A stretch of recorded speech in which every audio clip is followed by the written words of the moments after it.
Video ಸೆಷನ್‌ಗೆ ಸ್ವಾಗತ. ನಾನು Lawrence sir. ಸ್ನೇಹಿತರೆ, ಈ ಒಂದು ವಿಡಿಯೋ ಸೆಷನ್ ಅಲ್ಲಿ ಬ್ರಾಂಚ್ ಅಕೌಂಟಿಂಗ್ ಸಂಬಂಧಪಟ್ಟಂತೆ ಒಂದು ಲೆಕ್ಕ ಮಾಡೋಣ ಬನ್ನಿ.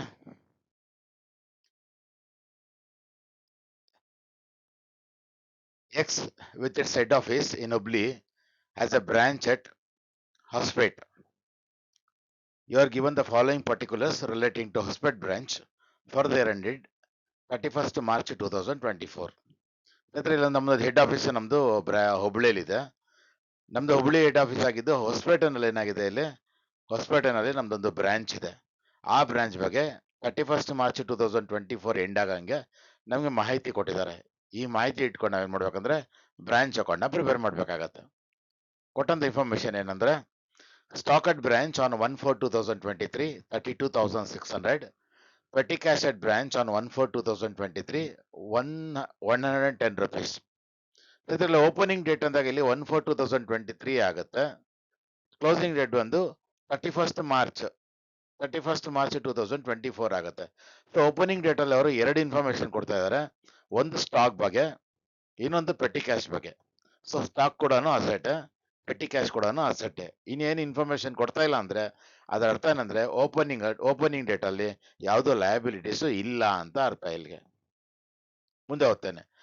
ಗೂಡ್ಸ್ ಸೆಂಟ್ ಬ್ರಾಂಚ್, ನಾವು ಬ್ರಾಂಚ್ ಅವರು, ಯಾವ ಬ್ರಾಂಚ್ ನಾವು ನಾವು ಹೆಡ್ ಆಫೀಸರ್. ಯಾವ ಹೆಡ್ ಆಫೀಸರ್ ನಾವು ಬಂದು ಹುಬ್ಳಿಯಲ್ಲಿರುವಂತವ್ರು. ಹೊಸಪೇಟೆಗೆ ಎಷ್ಟು ಗೂಡ್ಸ್ ಕಳಿಸಿದೀವಿ ಅಂದ್ರೆ ಗೂಡ್ಸ್ ಸೆಂಟ್ ಬ್ರಾಂಚ್ ಇಸ್ 45,600 ಕಳಿಸಿದೀವಿ. Goods return by the branch, ನಾವು ಕಳಿಸಿರೋದ್ರಲ್ಲಿ ಕೆಲವೊಂದು ವಸ್ತುಗಳು ಡ್ಯಾಮೇಜ್ ಇದೆ, ಅದು ಇದೆ ಅಂತ ಕಾರಣ ಹೇಳಿ ರಿಟರ್ನ್ ಮಾಡಿರೋದು ಎಷ್ಟಂದ್ರೆ 3,800 rupees worth goods. Cash sales at the branch ಅಲ್ಲಿ ಕ್ಯಾಶ್ಗೆ ಮಾರಿರೋದು ಎಷ್ಟಂದ್ರೆ 71,900 rupees ವಸ್ತುಗಳನ್ನ ಮಾರಿ ಕ್ಯಾಶ್ಗೆ ಮಾರಿ ನಮ್ಗೆ ಕ್ಯಾಶ್ನ ಕಲೆಕ್ಷನ್ ಮಾಡಿ ನಮ್ಗೆ ಕೊಟ್ಟಿರ್ತಾರೆ. Cash sent to branch for expenses, ಖರ್ಚುಗೋಸ್ಕರ ಬ್ರಾಂಚ್ ಅಲ್ಲಿ ತಗಲುವಂತ ಎಲ್ಲಾ ಖರ್ಚುಗಳನ್ನ ನಾವು ಹೆಡ್ ಆಫೀಸರ್ ಭರಿಸ್ತೀವಿ. ನಾವೇ ಅದಕ್ಕೆ ಕ್ಯಾಶ್ ಕೊಡ್ತೀವಿ. ಎಷ್ಟು ಕೊಟ್ಟಿದ್ದೀವಿ ಅಂದ್ರೆ ಸ್ಯಾಲರೀಸ್ಗೆ 12,800, ರೆಂಟ್ಗೆ 3,000 rupees, ಪೆಟಿ ಕ್ಯಾಶ್ಗೆ 2,600 ನ ಕಳಿಸಿದೀವಿ. ಟೋಟಲ್ ಆಗಿ ನಾವು 18,400 ನ ನಾವು ಹೆಡ್ ಆಫೀಸರು ಇಲ್ಲಿ ಹೊಸಪೇಟ್ ಬ್ರಾಂಚ್ಗೆ ಕಳಿಸ್ಕೊಟ್ಟಿದ್ದೀವಿ. Stock at the branch on 31st March 2024 37,100. Petty cash at the branch on 31st March 2024 is 90 rupees. So ಅಲ್ಲಿಗೆ ಪ್ರಾಬ್ಲಮ್ ಅಲ್ಲಿ ಸ್ಟಾರ್ಟಿಂಗ್ ಅಲ್ಲಿ ಸ್ಟಾಕ್ ಕೊಟ್ಟಿದ್ದಾರೆ, ಕ್ಲೋಸಿಂಗ್ ಸ್ಟಾಕ್ ಕೊಟ್ಟಿದ್ದಾರೆ, ಪೆಟಿ ಕ್ಯಾಶ್ ಕೊಟ್ಟಿದ್ದಾರೆ, ಕ್ಲೋಸಿಂಗ್ ಪೆಟಿ ಕ್ಯಾಶ್ ಕೊಟ್ಟಿದ್ದಾರೆ. Prepare branch account in the books of the head office ಅಂತ ಹೇಳ್ತಾರೆ. ಸ್ನೇಹಿತರೆ, ಇದೊಂದು ಪ್ರಾಬ್ಲಮ್ ನ ಅಬ್ಸರ್ವ್ ಮಾಡುವಾಗ ಗಮನಿಸಿದಾಗ ನಮ್ಗೇನಾಗುತ್ತೆ ಅಂದ್ರೆ, ಈ ಪ್ರಾಬ್ಲಮ್ ಅಲ್ಲಿ ಎಲ್ಲೂ ಕೂಡ ಡೇಟಾಸ್ ಬಗ್ಗೆ ಇನ್ಫಾರ್ಮೇಶನ್ ಇಲ್ಲ. ಯಾವಾಗ ಡೇಟಾಸ್ ಬಗ್ಗೆ ಇನ್ಫಾರ್ಮೇಶನ್ ಇಲ್ಲ ಅಂದ್ರೆ ನಾವು ಅನ್ಕೊಳ್ಬೇಕು ನಾವು ಕ್ರೆಡಿಟ್ ಸೇಲ್ಸ್ ಮಾಡ್ತಾ ಇಲ್ಲ. ಈ ಬ್ರಾಂಚ್ ಅಲ್ಲಿ ಯಾವುದೇ ತರ ಕ್ರೆಡಿಟ್ ಸೇಲ್ಸ್ ಮಾಡ್ತಾ ಇಲ್ಲ. ಅವ್ರ ವಸ್ತುಗಳನ್ನ ಮಾರ್ತಾ ಇರೋದೇ ಕ್ಯಾಶ್ಗೆ, ಸಾಲದ ವ್ಯವಹಾರ ಅವರು ಮಾಡ್ತಾ ಇಲ್ಲ ಅಂತ. ಅಲ್ಲಿಗೆ ಡೇಟಾಸ್ ಕೊಟ್ಟು ಅಥವಾ ಡೇಟಾಸ್ ಬಗ್ಗೆ ಏನು ಇನ್ಫಾರ್ಮೇಶನ್ ಕೊಟ್ಟಿಲ್ಲ ಪ್ರಾಬ್ಲಮ್ ಅಲ್ಲಿ ಅಂತ. ಬನ್ನಿ ಸ್ನೇಹಿತರೆ, ಹಾಗಾದ್ರೆ ಪ್ರಾಬ್ಲಮ್ ಮಾಡೋಣ ಬನ್ನಿ. ನಾವು ಹಿಂಗಿರುತ್ತೆ ಪ್ರಾಬ್ಲಮ್ ಇದೆ ಇಲ್ಲಿ. ಇನ್ the books of head office Hospet branch account, credit side ಮತ್ತೆ ಡೆಬಿಟ್ ಸೈಡ್ ಅಂತ ಬರೀತೀನಿ. ಪರ್ಟಿಕ್ಯುಲರ್ಸ್ ಅಮೌಂಟ್ ಅಂತ ಬರ್ಕೊಳ್ತೀವಿ. It's common. 4 ಸ್ಟೆಪ್ ಅಲ್ಲಿ ಮಾಡೋಣ ನಾವು. Steps in preparing branch account 4 step ಇದೆ ನಮ್ಮ ಹತ್ರ. ಫಸ್ಟ್ ಸ್ಟೆಪ್ ಬಂದು ರೆಕಾರ್ಡ್ ಓಪನಿಂಗ್ ಅಸೆಟ್ಸ್ ಇಂದ ಲಯಬಿಲಿಟೀಸ್. ಸೊ ನಾವೇನ್ ಮಾಡ್ತೀವಿ, ಇಲ್ಲಿ 2 ಅಸೆಟ್ ಕೊಟ್ಟು ಓಪನಿಂಗ್ ಡೇಟ್ ಅಲ್ಲಿ 2 ಇನ್ಫಾರ್ಮೇಶನ್ ಕೊಟ್ಟಿದ್ದಾರೆ. ಎರಡೂ ಕೂಡ ಅಸೆಟ್ ಆಗಿದೆ, ಲಯಬಿಲಿಟೀಸ್ ಕೊಟ್ಟಿಲ್ಲ. ಎಲ್ಲಾ ಅಸೆಟ್ಸ್ ನ ಡೆಬಿಟ್ ಸೈಡ್ ಅಲ್ಲಿ ಬರಿತೀವಿ, ಎಲ್ಲಾ ಲಯಬಿಲಿಟೀಸ್ ನ ಕ್ರೆಡಿಟ್ ಸೈಡ್ ಅಲ್ಲಿ ಬರಿತೀವಿ. ಬನ್ನಿ ಎಂಟ್ರಿ ಮಾಡಿ, ಏನಿದೆ ಚೆಕ್ ಮಾಡಿ ಬನ್ನಿ. ಫಸ್ಟ್ ಬರೆಯೋಣ. ಏನಂತ ಬರಿತೀವಿ, 2 ಓಪನಿಂಗ್ ಅಸೆಟ್ಸ್ ಅಂತ ಬರೆದು ಏನೇನಿದೆ opening asset, stock at the branch 32,600, petty cash at the branch 110 rupees. 2 item ಇದೆ, 2 ಅಸೆಟ್ ಬರೆಯೋಣ ಬನ್ನಿ. ಹಾಗಾದ್ರೆ ಒಂದು branch stock account 32,600, branch petty cash account 110 rupees. 2 asset ಇರೋದು ಕೊಟ್ಟಿರುವಂತದ್ದು, 2 ಅಸೆಟ್ ಬರ್ದಿದೀವಿ. ಟೋಟಲ್ ಮಾಡೋಣ, ಟೋಟಲ್ ಮಾಡಿ ಹೊರಗಡೆ ಬರೆಯೋಣ. ಎಷ್ಟಾಗತ್ತದು 32,710 rupees ಆಗುತ್ತೆ. 32,710 ಆಗುತ್ತೆ. ಸೊ ಅಸೆಟ್ ನ ಏನ್ ಮಾಡಿದ್ವಿ ನಾವು ಡೆಬಿಟ್ ಸೈಡ್ ಅಲ್ಲಿ ಬರೆದ್ವಿ. ಲಯಬಿಲಿಟೀಸ್ ನ ಕ್ರೆಡಿಟ್ ಸೈಡ್ ಅಲ್ಲಿ ಬರೀಬೇಕು. ಆದ್ರೆ ಪ್ರಾಬ್ಲಮ್ ಅಲ್ಲಿ ಲಯಬಿಲಿಟೀಸ್ ಕೊಟ್ಟಿಲ್ಲ.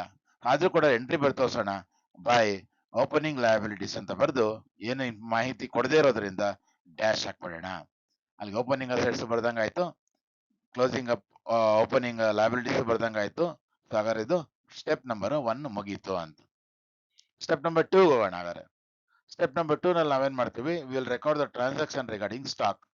ನಾವು ಹೆಡ್ ಆಫೀಸರು ಬ್ರಾಂಚ್ಗೆ ಎಷ್ಟು ಸ್ಟಾಕ್ ಕಳಿಸಿದೀವಿ, ಅವರು ಸ್ಟಾಕ್ ಗೂಡ್ಸ್ ಅಂತ, ಸ್ಟಾಕ್ ಅಂದಾಗ ಗೂಡ್ಸ್, ಅವ್ರು ನಿಮ್ಗೆ ಎಷ್ಟು ರಿಟರ್ನ್ ಮಾಡಿದ್ದಾರೆ ಇದೆರಡೇ ಇನ್ಫಾರ್ಮೇಶನ್ ಬರೆಯೋದು. ಕಳಿಸೋವಾಗ್ಲಿ ಬರೋವಾಗ್ಲಿ ಅದೇನೋ ಸ್ಟಾಕ್ ಹೆಸರು ಏನಂತ ಕೊಡ್ತೀವಿ ಅಂದ್ರೆ ನಾವು ಗೂಡ್ಸ್ ಇಂಟು ಬ್ರಾಂಚ್ ಅಂತಾನೆ ಬರಿತೀವಿ. ಬನ್ನಿ ಬರೆಯೋಣ ಹಾಗಾದ್ರೆ. ನಾವು ಕಳಿಸೋಣ ಫಸ್ಟ್. ನಮ್ಮಿಂದ ಏನ್ ಗೂಡ್ಸ್ ಹೋಗಿದೆ, ಗೂಡ್ಸ್ ಇಂಟು ಬ್ರಾಂಚ್ 45,600 ಅಂತ ಇದೆ ಇಲ್ಲಿ. ನಮ್ಮಿಂದ ನಾವು ಕಳಿಸ್ತಾ ಇದ್ರೆ ಡೆಬಿಟ್ ಸೈಡ್ ಬರೆಯೋದು, ಬ್ರಾಂಚ್ ರಿಟರ್ನ್ ಮಾಡಿದ್ರೆ ಅದನ್ನ ಕ್ರೆಡಿಟ್ ಸೈಡ್ ಬರೆಯೋದು.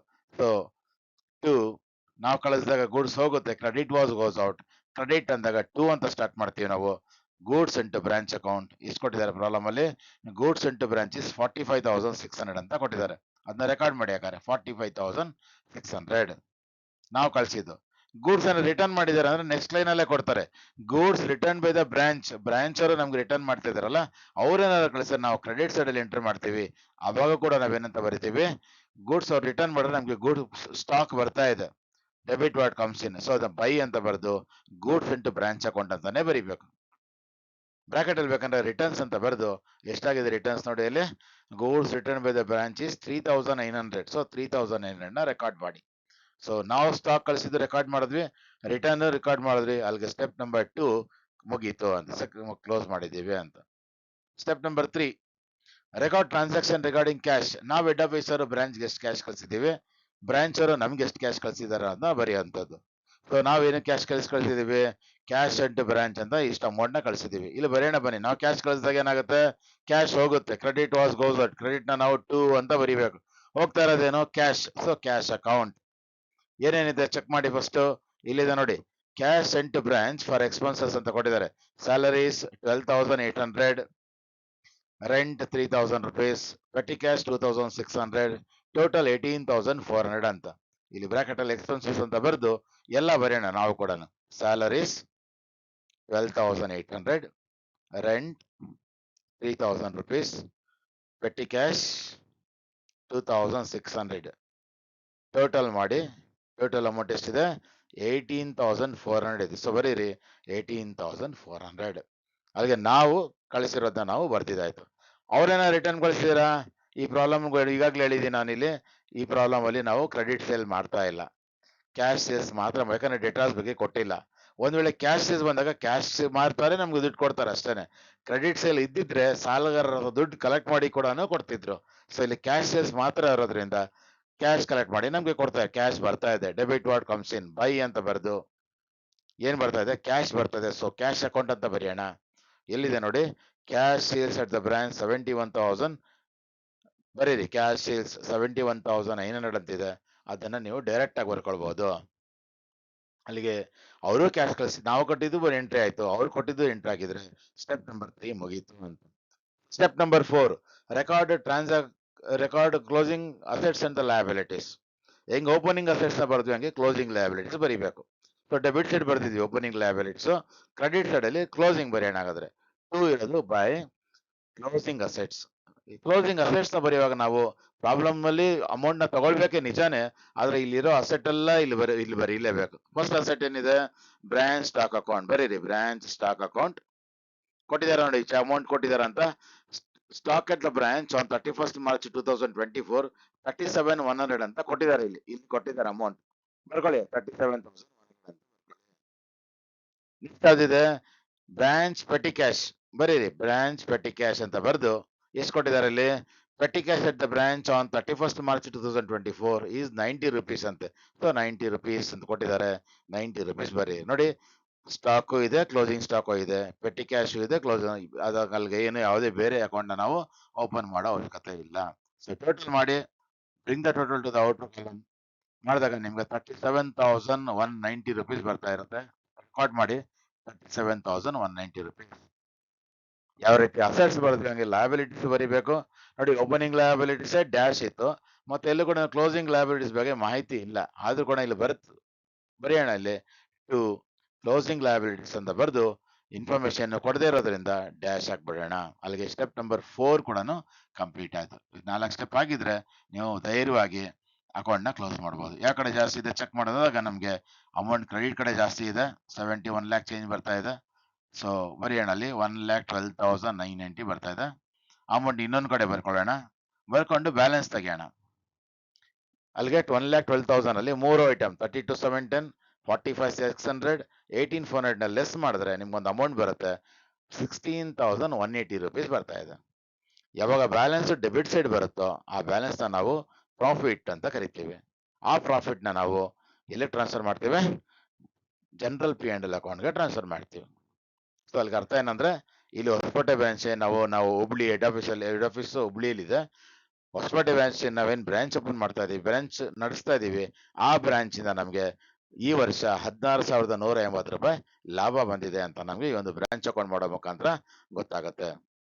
ಸ್ನೇಹಿತರೆ, ಈ ಒಂದು ಪ್ರಾಬ್ಲಮ್ ನಿಮ್ಗೆ ಅರ್ಥ ಆಗಿದೆ ಅಂತ ಭಾವಿಸ್ತೇನೆ. ಮುಂದಿನ ವಿಡಿಯೋ ಸೆಷನ್ ಅಲ್ಲಿ ಮತ್ತೊಂದು ಪ್ರಾಬ್ಲಮ್ ಜೊತೆ ನಿಮ್ ಜೊತೆ ಭೇಟಿ ಆಗ್ತೀನಿ. ಅಲ್ಲಿವರೆಗೂ